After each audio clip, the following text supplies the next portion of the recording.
Welcome back to the channel. Welcome back to the build. I finally got the shower all complete. I got the shower head installed. Everything is nice and snug. The doors fixed up. I got the electrical panel here, the light and fan switch box all made and wired up. Everything is complete. It's basically just ready for water. Already did the water test. Everything is good to go with that. So we're moving on. Of course it'll be, the final test will come later when I actually get to take a shower in it. But anyway, that will come, whenever we can just go out and go camping. I'm starting on the kitchen now. I'm putting the fridge on the bottom. It's like a cooler box type fridge. And I'm leaving a gap for the compressor vent to be able to vent off some heat. I don't want it to just be too much enclosed in there, and then it's gonna become a really hot environment around the fridge if I make it a completely enclosed cabinet system. So I do have a space there. Plus I can touch the panels with my finger if I need to. I can also operate the fridge with my phone.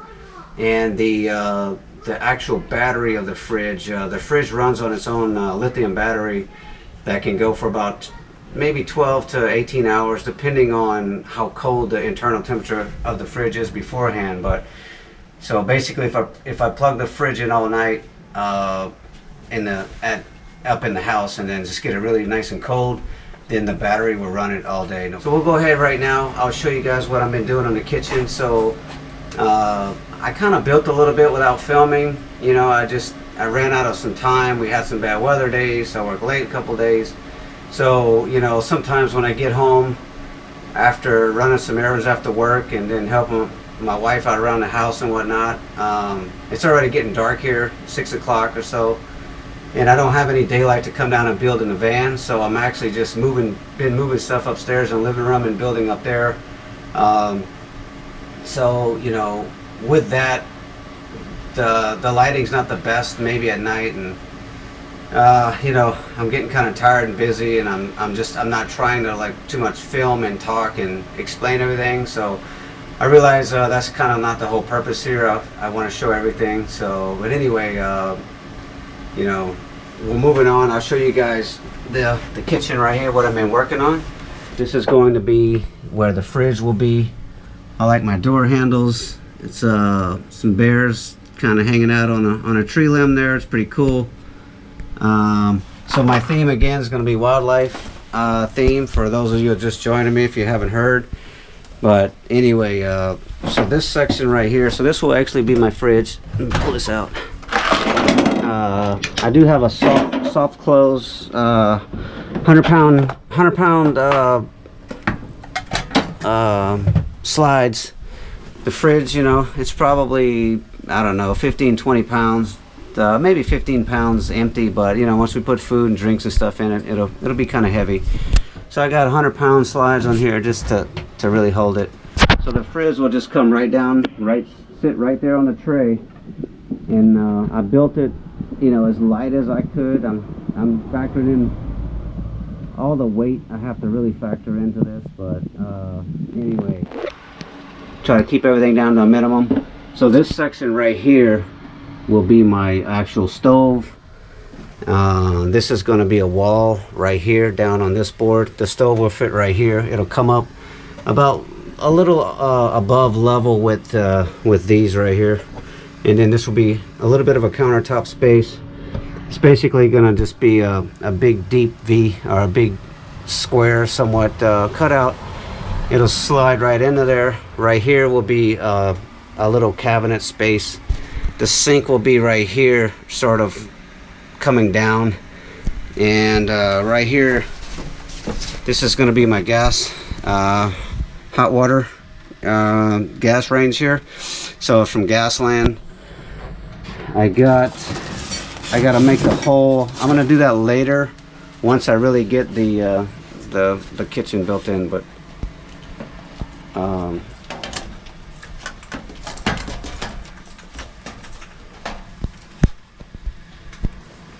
so basically I got to make the hole. You can see the circle there. That's going to go through and through.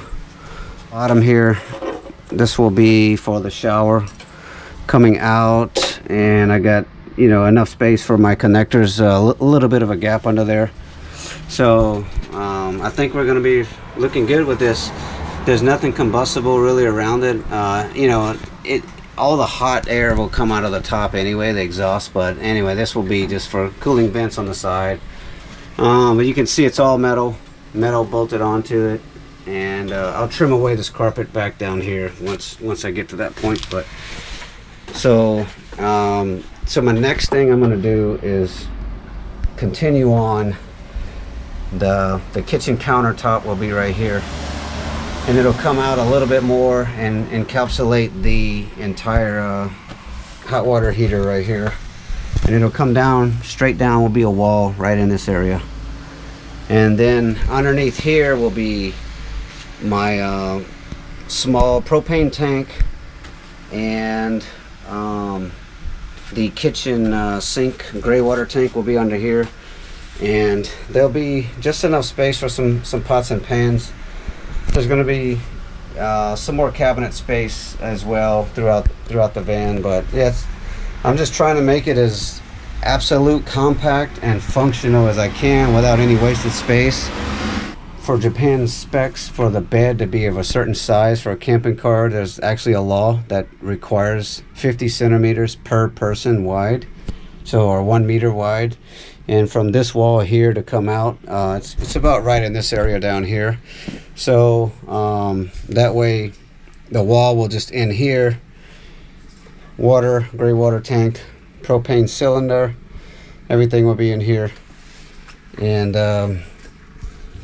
you know, we'll just barely make it for the space that we need to be in compliance with the law. And then I can change the license plate on the vehicle later, because the license plate I have to do a special government inspection every year, and it's like $1,000 a year roughly, that's just the state inspection. That's not all the other road tax, weight tax, and other things I have to pay. So anyway, to reduce the costs, if I build it right to the spec, I can change the license plate to an 800 license plate number, which is every 2 years I can do the inspection. So that'll be a lot cheaper and just easier all the way around to deal with. So, but anyway, I'm going to go ahead and wrap it up here. Thanks again for sticking with me, and we'll resume tomorrow. So I'm going to go ahead upstairs and paint everything up. But yeah, it fits pretty nice. I got some more wood I'm going to put right here that'll be probably 3 or 4 inches high, and that will prevent the stove from sliding out while I'm driving. And I'll have to figure out if I need to put a screw somewhere to actually secure it. I don't think I'm going to have to do that this time. It's kind of heavy, and I think as long as I have a piece of wood coming across right here, it'll just prevent it. You know, it might move around a little bit, but I don't think so. But we'll have to see. I'll have to bring it down and fit check it. And anyway, it's coming along. So this is going to be, it's called Citrus Yellow is the color I'm going with. It's not bright at all. It's kind of like, I don't know, it's like an antique looking orangish yellow, but not bright at all. It's more of I don't even know how to describe it, but I think it's going to complement my weather quartz tile along with the light oak stain that I have here and on the shower door. So right here will be coming along here. I got to add another vertical post for the wall. That will be the end of the wall, somewhere right around this area. And the sink, I'll show you guys here. The sink's kind of heavy, but the sink's basically going to go like this in this area right here. So then underneath I'll have plenty enough for my gray water storage tank, and then right here will be propane gas. Already got the floor marked. This is where we're going to go with the vent hole for the propane. So basically the little propane tank will be around this area here. I'm going to build a little small box that will be completely airtight and all siliconed up and sealed. And that will be, well, that will just kind of hang out at something where I can just pop the top off and remove the bottle to refill it.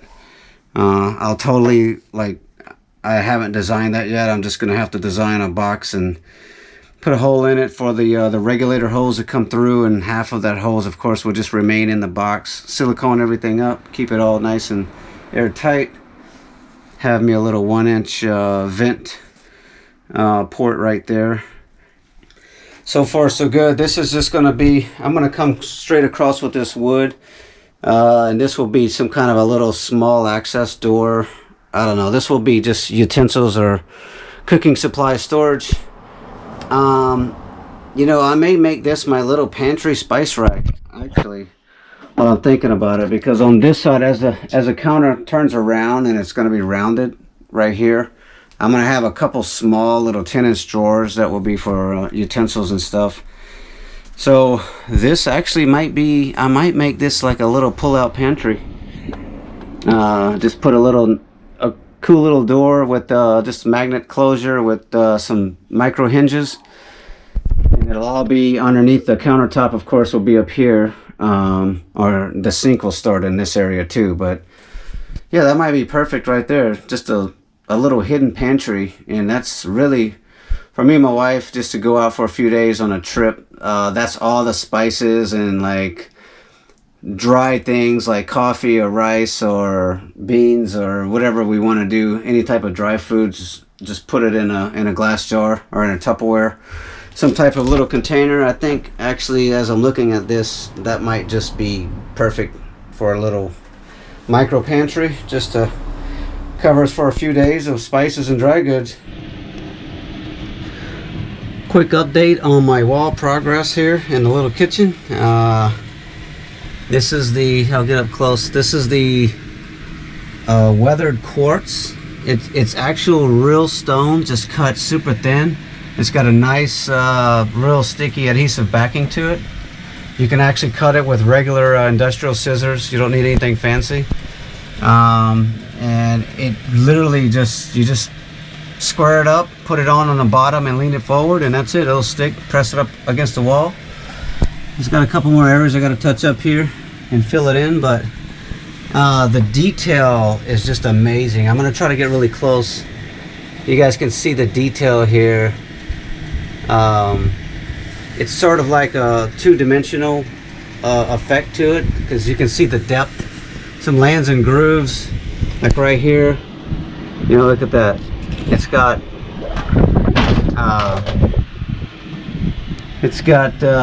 just different textures and stuff to it, and it's real weathered quartz.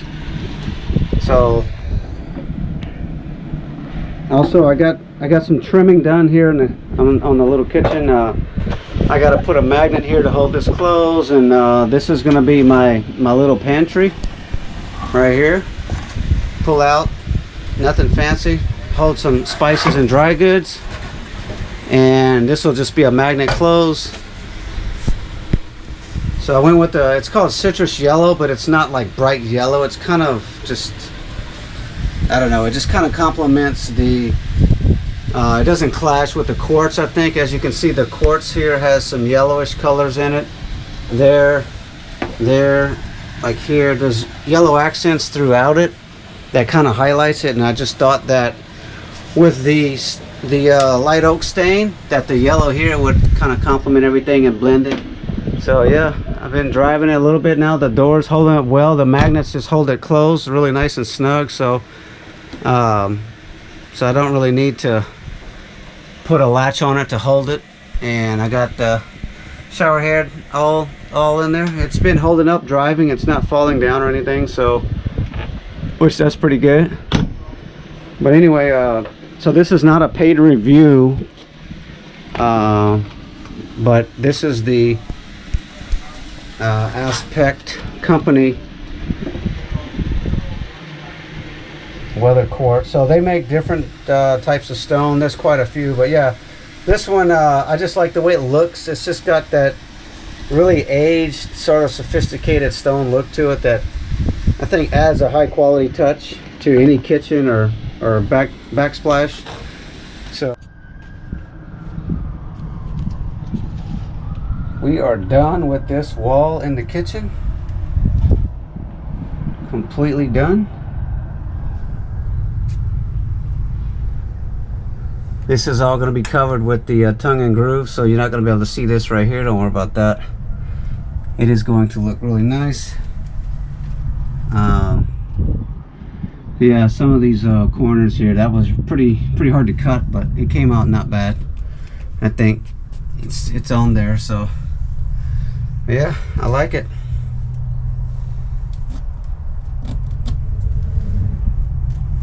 I just really like the texture in that stone. It looks so real.